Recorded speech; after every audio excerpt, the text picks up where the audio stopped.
ఉదయకాల ప్రార్థన. జీవము కలిగిన తండ్రి, జీవాధిపతి, మీకు స్తోత్రాలు, మీకు స్తుతులు చెల్లిస్తున్నాము. అయా, గతించిపోయినటువంటి రాత్రి అంతను కూడా మీ కృపా కాపుదల మాకును మా కుటుంబమునకును దయచేసి ఈ ఉదయాన్నే సజీవ లెక్కల్లో అయా మా అందరినీ నిలవబెట్టుకున్నందుకు స్తోత్రాలు.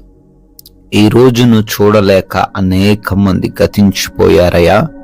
అయినప్పటికీ కేవలం మీరు మా ఎడల కృప కుమ్మరించి కరుణను చూపించి సజీవులుగా నిలబెట్టుకున్నారు. స్తుతులు చెల్లిస్తున్నాం ప్రభువా. ఈరోజు మీరు మాకు బహుమానంగా ఇచ్చారు అని మేము గుర్తెరిగి మీ చిత్తాన్ని కనిపెట్టుకొని మీ చిత్తాన్ని నెరవేర్చే వారిగా మా అందరినీ కూడా నిలబెట్టుకొనండి తండ్రి.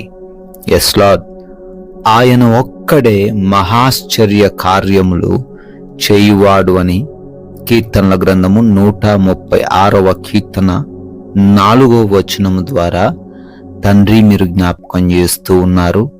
అవునయ్యా, ఈ రోజున మహా ఆశ్చర్య కార్యాల కోసం అనేక మంది బిడ్డలు కనిపెడుతూ ఉన్నారయ్యా.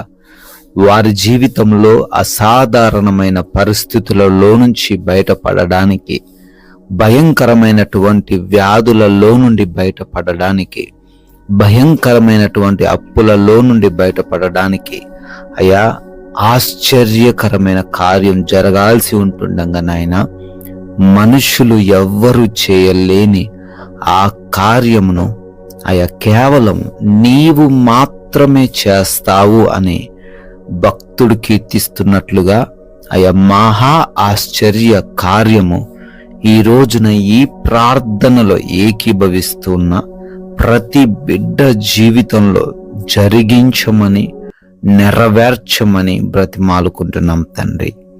ఈ ఉదయాన్నే లేవగానే ఈ ప్రార్థనలో నమ్మకముతో, విశ్వాసముతో ఎంతమంది బిడ్డలైతే ఏకీభవిస్తున్నారో వారందరి ఎడల మీ కృపా సహాయమును దయచేయండి తండ్రి.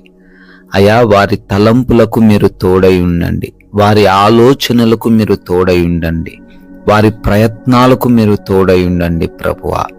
అయా, ఈ రోజున చేస్తూ ఉన్న ప్రతి ప్రయాణమును బట్టి కూడా ప్రార్థన చేస్తూ ఉన్నాము.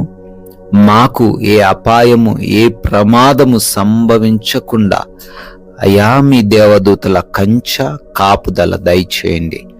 ఎవ్వరూ తండ్రి ఎటువంటి సమస్యల్లో ఈరోజు చిక్కుకొనకుండా క్షేమముగా మరల గృహాలకు